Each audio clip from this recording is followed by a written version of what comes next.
guys, what's going on? It is Ash here coming at you today in Clash Royale, and I got my man Frank, aka Surgical Goblin, back on the channel. What's up, Surge? How you doing, man? Welcome back.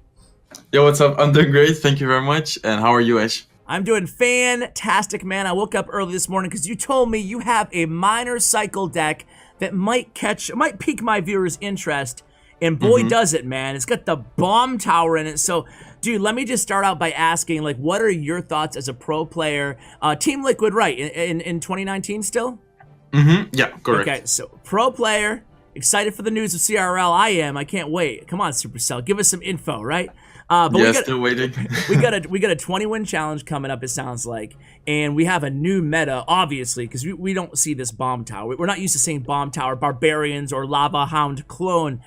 So maybe tell us a little bit, first, your thoughts on the meta in general, and then why you like this minor cycle deck. Yeah, so first of all, I mean, it's kind of hard to say like how the meta really looks like in the first couple of days, because there's always like some crazy decks which are like super popular in the first couple of days. Because, for example, let's say like the Barbarian, I'm not sure if you saw this deck, but like Barbarians, Royal Hogs, Flying Machine deck, like a bunch of people are using it right now. And maybe in, let's say, like 1 or 2 weeks, like no one will end up using it anymore. But so far, Surge, that's tomorrow's video. Don't screw me over, buddy. No, I mean, I'm not saying it's like a bad deck or anything. It's actually a really good deck. Like, I tried it out as well. It's just an example because in the beginning of balance changes, like everyone is kind of like what to use, like testing out decks, stuff like that. Yeah. So I'm not really sure. Snowball actually seems to be a really solid card right now, and I actually also have this in my minor deck because it's just such a great card to, for example, reset like a Rim Rider. It's great against Hawk Rider, Balloon, but then also, as you mentioned, like the Lava Clone deck, like Snowball is actually a great, like really cheap response to, for example, cloned like, I don't know, let's say Lava Pups or anything like this. Yeah. So, and kind of as a follow up there, do you think well, just talking about balance changes, I have a million questions for you, but we'll get into them as you play. But do you think the balance changes, if you kind of express a lukewarm reception, to be kind, on social media, so like if you could touch one card that they didn't, like in your mind, what is that one card that you're like, whoa, surprised they didn't do anything to this? I mean, they did touch it, but for example, Barbarian, I feel like they didn't really change it at all. And I also feel like, for example, some other cards like maybe needed a buff. Like I feel like these balance changes were kind of useless, and some of them maybe even unnecessary. Like for example, the Expo. I feel like the Expo wasn't really the problem. I felt like more the cards which kind of counter it, like the Barbarian, like the Royal Giant deck, like being one of the strongest decks in the game, if not the strongest deck in the game right now. Okay, yeah, I definitely agree with you on RG. I was kind of surprised on that, and I think that you and I were on the same page. We both wanted the Zappies to be a little bit better, right? Exactly, yeah. Okay, well, let's go ahead and hop into a match, and we can chat about the meta and stuff as we battle. Perfect. So right now, you're pretty high, top 250, so let's go ahead and just edit here, and when you find a match, unless you find one in 2 seconds, we'll come back at you guys. All right, looks like we have a match here. Ooh, against Don Palestina. I think he plays Mortar, right? Yeah. Okay. I think he finished like top 20 using Mortar. Are you going to be using your bomb tower to defend Mortar? Oh, looks like he actually is. Unfortunately, I don't have bomb tower in cycle. Oh, so man. I'm forced to go with Bandit and Bets. Nice snowball on his part. He will be able to get a ton of damage. That's unfortunate by the cycle, but at least you know now. So he might be playing a Barbarian Royal. He might be playing the Flying Machine deck that we just talked about again. We'll see. I'm curious with Bomb Tower. Obviously, against Royal Hogs, you can play it in the regular middle like we always have with Bomb Tower, any defensive unit. But when I was speaking to Rumham, he said that he envisioned seeing the Bomb Tower mostly being played in the center of the lane. Do you agree with that? Personally, I don't know. Like, personally, I feel like I've been playing it still in the middle just to, like, for example, like against, let's say, a Giant or maybe like a Golem, that both towers like actually end up like attacking it. And even like if it dies like in the middle, because like the buff, of course, like the death damage, it drops like a bomb right now. I still sometimes like manage to pull, for example, a unit into like the bomb with, for example, skeletons, with, for example, Bandit. Okay. So you're essentially, because obviously you don't have like a NATO here, so you're essentially just kiting to the bomb if you need to. Yeah. In this situation, you get a beautiful positive elixir trade with the bomb tower. Yeah, definitely. Also with the snowball, like killing the bats, that was nice. his deck looks nasty, dude. Look at it. Flying Machine, Hunter, Recruits. But luckily, you know, now that you fixed your cycle issue in the beginning, luckily you should be poised to defend pretty well, I guess, right? Yeah. Also, I'm not sure if he has like a snowball. Yeah. Or actually, yes, he does. He already showed it. Because he used the ice golem. Yeah. So I mean, obviously, your miner's your win condition here. So, is it just how aggressive do you recommend my viewers being with a miner with this deck? It depends like on the situation, because in some situations you might have to cycle like really aggressive, and in other situations I would recommend like don't go too aggressive. Okay. Ooh, already back to the bomb tower. I was like, okay, this could be trouble, but yeah. So in this case, like he has a huge like damage advantage. So probably soon like I will try to go like quite aggressive, because otherwise I will probably just end up losing. Looks like he has fireball. I was about to say, not sure if he has poison or fireball.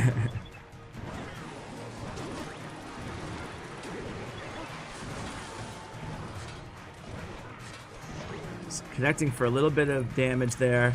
This time able to get the bomb tower back. Flying Machine, or excuse me, the snowball down there for the bats. 5 seconds left, of course.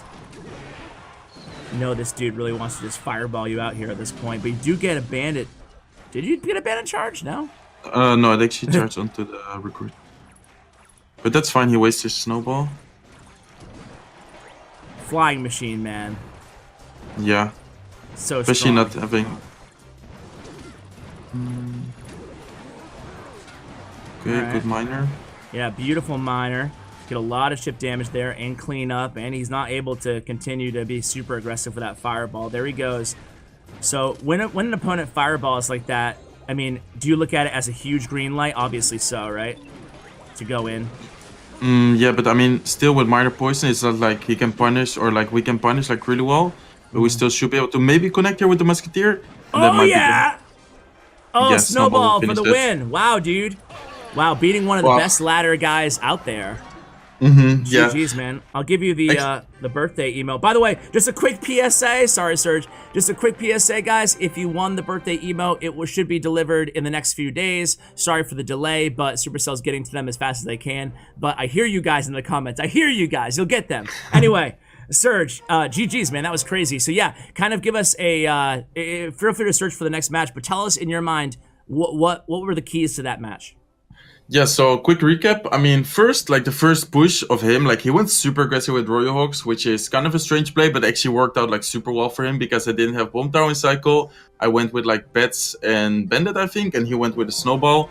So he got like, I don't know, maybe like 1600 damage like in the first push. Yeah. But then at the end, like I just tried to switch up my minor placements as much as possible and get a lot of good poisons, especially like on the flying machine. I feel like that was a mistake on his part. He still like gave me the opportunity to end poison his flying machine and the tower. That's really good. That's really good observation on the flying machine and on the obviously switching up your miners, all the fundamentals there.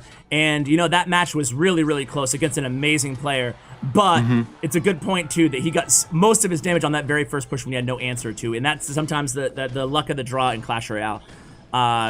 So here you're going against 2.6 Hog Cycle, one of the only viable decks that's cheaper than your deck. So what are going to be the keys here? Snowball's actually great against Hawk Rider. Also, especially like if he doesn't, for example, in this case, like he used his Ice Golem and he used his Ice Spirit. So here I would just counter it with Bats, and then I will go with a late Snowball, and it should be able to kill the entire Hawk. Yeah, there you go. Nice. How do you decide in a matchup like this if you're going to go same lane or opposite lane of the opponent?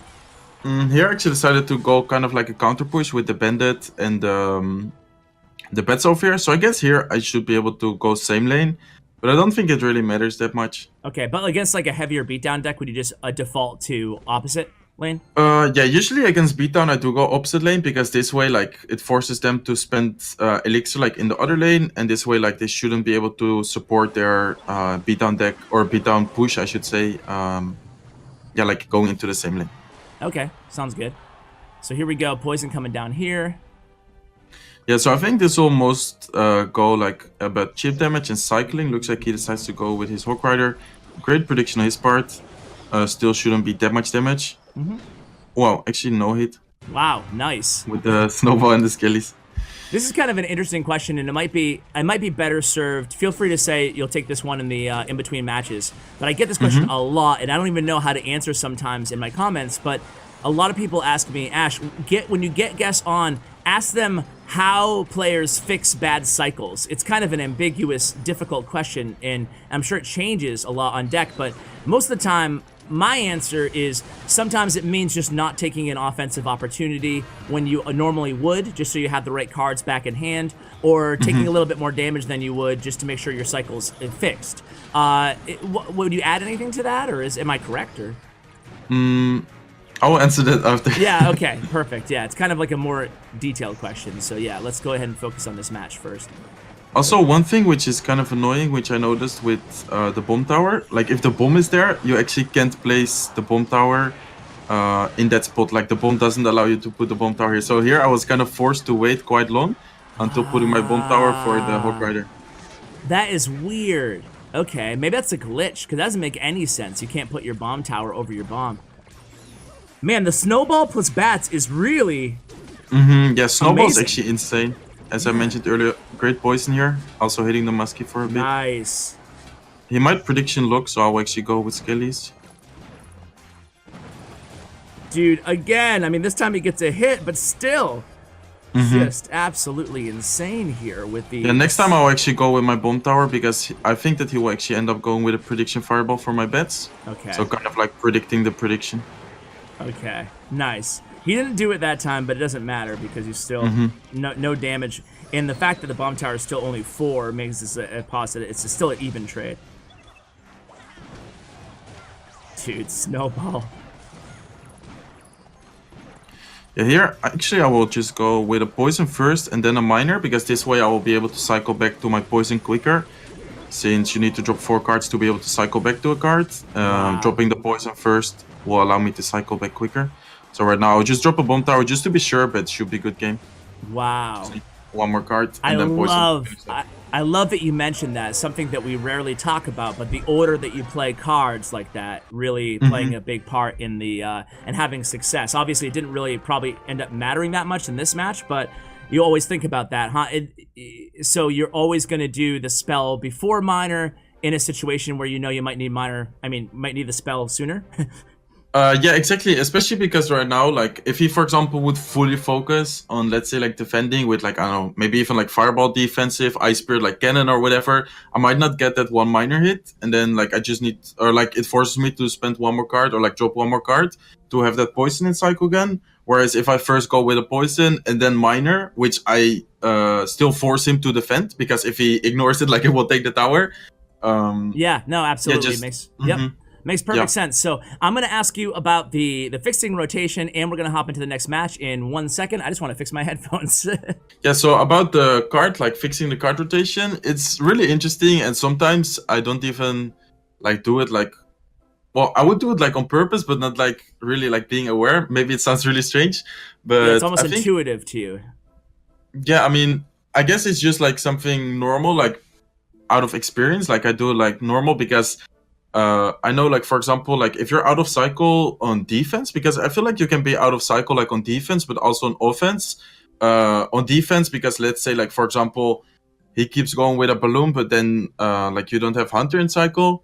Like, as you mentioned, like sometimes not going on offense can definitely help, because this way, like, you could, for example, keep like one of those cards in hand. And also, like, sometimes being a little bit more aggressive can also help, because if you're more aggressive and if you're kind of keeping track of his cycle, then he wouldn't be able to outcycle you. As I mentioned, like, for example, he goes with a balloon, and then if you're like more aggressive and you have like the counter in hand, then you will be able to counter the balloon. Of course, in some matchups, it isn't really possible, because let's say like you're up against a 2.6 and like you're playing Lockbait. Of course, he will most of the time like still be able to outcycle you, and he will still be able to always have like, let's say, the lock in hand for your Goblin Barrel. But in general, I think, yeah, that would be like my advice. Okay, sounds good. Let's go ahead and hop into another match, and we'll talk more about cycle and stuff. As you're searching, I guess, do you think it matters? Is that something, in order to get better at maintaining a healthy cycle, if you will, for a player, is there when you're in the match, does it just come down to the very basic Clash Royale 101 of most important things to keep track of, like in terms of priority? Like when playing this deck, for example, like what should be going through your head? Like what is their win condition and who has the elixir lead? Are those like the most important things, would you say, or? Yeah, also keeping track of cycle, I feel like is pretty important, especially with bets and with like a bandit. Okay. Because with bets, let's say he doesn't have like an ice golem, let's say he doesn't have like a zap or anything, then we still should be able to get like a ton of damage with like a minor bets combination. With bandit, for example, right now we're up against the Royal Giant deck, which is actually a pretty tough matchup, but I still could be able to win it. Like in this case, like I know that he will probably respond like to my bets with a Baby Dragon or Electro Wizard. Miner will be tanking for Baby, so I think that he will steal Electro Wizard. Let's see. Yeah, looks like he does. Nice, yeah. Yeah, this is tough. Would you say this is the most difficult matchup for a deck like this? Probably, because actually surprisingly Lightning is great against Bomb Tower. Like I thought that Bomb Tower was actually quite tanky. I mean, it is of course like quite tanky, but actually Lightning is a great counter. Yeah, that's true. And do you think that, what do you think, because he has Battle Ram still in his deck obviously, do you think that Battle Ram is, Barbarian Barrel, do you think that Barbarian Barrel and Battle Ram for that matter are still viable? Still very strong? I think you mentioned at the beginning that you think that Barbarian Barrel is still really strong. Yeah, Barbarian Barrel is definitely still really strong. I mean, most of the interactions didn't even change. Such as, for example, like if a Bandit would charge into the Barbarian, then yes, it will be able to lock onto the tower. Oh, bad miner. But if it doesn't, like charge, it will still be able to counter it. And same with a bunch of interactions, actually. I got you.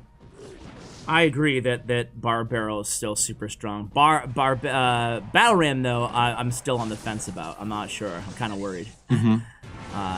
All right, so here's the first defensive setup for a full, proper Royal Giant push. He Lightnings, like you said, yeah.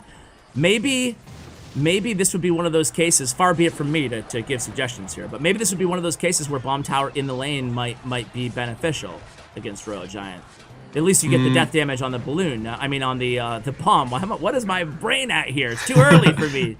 But yeah, does that make any sense to you, or at least would kill the support troops, or I don't know. In this case, like I still put it in the middle because it actually, oh, nice bar by him. Because it actually forces the Royal Giant to walk a little bit more. Okay.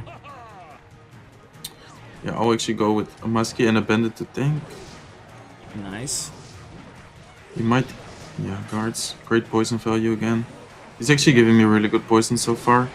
I'll just pressure. He'll probably E-Wiz, but I'm not sure. No, looks like he actually takes the damage. Wow. And Miner can do like a deceptively big amount of damage. Looks like he's switching to the left lane here. Yeah, that's interesting. I might actually end up poisoning like the left side. Okay, so you take that poison value. Let's see what he does. Gonna try to punish. He has lightning. Ooh, the high bomb tower.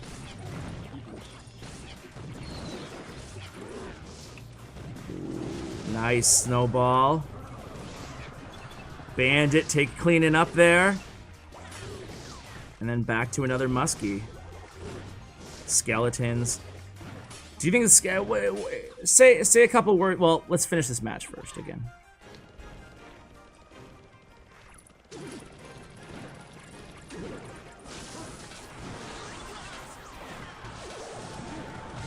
There's no elixir left. You're getting tons of minor chip damage.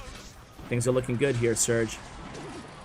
I'm sorry for not talking. I'm so focused right now. No, no. Prediction. We'd prefer you be focused. So minor goes in again. Elixir relatively even here. He's going in. This is kind of a do-or-die push for the opponent at this point, guys. Bomb tower's down. No, not enough elixir for lightning now since he uses the E-Wiz instead. That might end up costing him. He does connect with that miner. That's actually lightning range. I think I lost. Oh no. Poison. Snowball. Oh, let's go. Man. Oof. Wait, how much does max lightning do? Do you know? I don't even know. Actually, I think it was enough, was it not? How much? I don't know. It was 470 HP. I'm gonna check right now. I would check. Maybe that's not enough. Yeah, maybe. I think it's less than that. I think it's like 430. Ah, 446. I thought it was okay, well, there you go. I don't know why. See, you had it the whole time, man. Well, so far we're undefeated. Want to go one more? Try to end this with one last dub? Sure, let's do it. All right, let's do it, man. So that matchup is definitely difficult, especially because it's hard for me to stop his support units, like the Baby Dragon. Like this deck doesn't really have a great counter against Baby Dragon. Of course, like 1-on-1, Musketeer is a great counter against Baby Dragon, but with like the Royal Giant tanking, with him having the opportunity to maybe like lightning my Musketeer, it's actually really hard for me to stop. But I was still able to get like a ton of chip damage with the miners. Absolutely, like you that was really the poison value again is what stood out to me, how much he was giving you, similar to the first match we had. So this guy is giving you the full out wows. Yeah, he can't believe it. So starting out with this deck, going against guards again. Oh no, another Royal Giant deck. Maybe, probably. Yeah, most of the times when you see guards, it is Royal Giant. Could be some other decks, maybe like a lava deck. Actually, right now it might be lava. Okay, interesting. How do you feel about this deck versus like the Lava Clone, which I think is one of the stronger decks in the game right now, and this could be it. This could be. Actually, I feel like it's against Lava Clone. It's really good against Lava Hound in general. Maybe not that great, but against Lava Clone, really good because I have Poison, because I have Musketeer, and he doesn't have a big spell. But right now, like he will probably. If he has poison, he would probably poison here. Looks like he has lightning. Lightning again, dude. It's pretty crazy to see 2 lightning matches in a row. I mean, Royal Giant, you kind of expect it, but I think I kind of assumed the meta would shift towards more Fireball and Poison being the real Yeah, exactly, with the Barbarians. Yeah. So here I went with a Bandit offensive, knowing that he doesn't have a Garden Cycle. Actually, great connection with the Bandit. Bring down the tower all the way to 600. Maybe a little bit aggressive Snowball. I think it's still fine. Yep. Snowball is so strong. Yeah, so again, he used his guards. Maybe it's a little bit aggressive, but going with a Bandit here forces him to go with a Tombstone. And I still might be able to get a connection because the 1 HP Musketeer. No, that looks like it will die. So against Lava Loon in general, this is Lava Loon Lightning. So against Lava Hound, Lava Loon, Lava anything, you know, if you're playing a deck with a bandit in it, basically, or even a minor bandit as a combo play, is it always come down to, like you did there, just taking any opportunity to bait out the guards and Tombstone? Are those the 2 biggest cards you're trying to keep track of? 1 second. Yeah. Oh, wow. Yeah, so what I did there is I dropped my bomb tower at the bridge to force the balloon to go in front. Dude, that was insane, man. That was Bomb Tower use case 101 there. Helping take it down the balloon and then snowball it back into. Just these big pushes kind of scare me. I think he will be able to take the tower. Saving up for that lightning. Surge making him use it before he... Nice snowball there. The bat's ready. Oh boy. It's like another close one here, but we know lightning damage this time. I think you got it, dude. Yeah. Wow, flawless video, man. Oof. Wow. GG's, dude. Good job, man. GG. Thank you. Yeah, no definitely that one defense will meet the game, like with the bomb tower. Like, yeah. You can do this with any building, by the way, guys. Like, you can also do this with a tombstone. You can do this with a cannon. I feel like bomb tower is actually pretty good, especially after the buff. Like, in this case, like the bomb tower ended up dying, so it's still like dealt some damage to like the support units, to the Lava Hound, which of course isn't that much, but any like bit of damage helps. Yeah, absolutely, man. Well, hey, thank you again for coming back on the channel, Surge. Always a pleasure to have you on. Any final thoughts or shout-outs or anything like that? Obviously, we'll have your YouTube channel along with your Twitter and player stats, thanks to Stats Royale, all in the show notes below. No, just big shout-out to you. Like, thank you for inviting me. No problem, man. My pleasure, as always. And have a good one, man. We'll keep an eye out for you. Can't wait till CRL starts. Sounds good, man. See you. All right, take care, man. Guys, that's going to do it for the video. Hope you enjoyed this one as much as I did. Huge shout out to Surge again for coming on, and to Bren Chong, my YouTube partner. Check out his information in the description below. Thank you, and as always, take care, guys.